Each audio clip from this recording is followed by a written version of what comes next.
ভাই ধরে রাখো ভাই, ধরো একটু।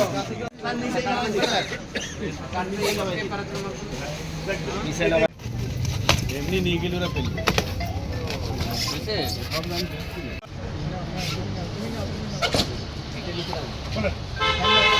বাণিজ্য মন্ত্রণালয়ের অনুমতি প্রেক্ষিতে শারদীয় দুর্গাপূজা উপলক্ষে ভারতে 1250 মেট্রিক টন মা ইলিশ মাছ অনুমোদন হয়েছে।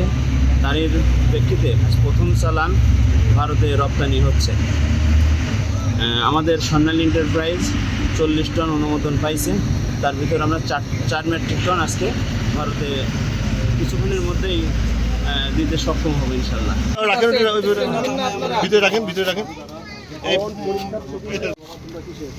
হালকা একটু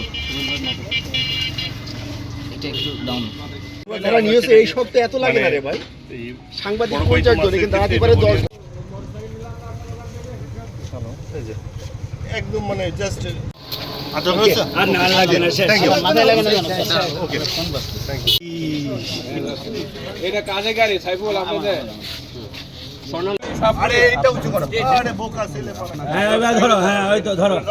দুর্গাপুজো উপলক্ষে ভারতে বাণিজ্য মন্ত্রণালয় থেকে এবং মৎস্য অধিদপ্তর থেকে 1200 মেট্রিক টন মাছ 37টি প্রতিষ্ঠানকে 1200 মেট্রিক টন ইলিশ মাছ রপ্তানির জন্য অনুমতি প্রদান করা হয়েছে।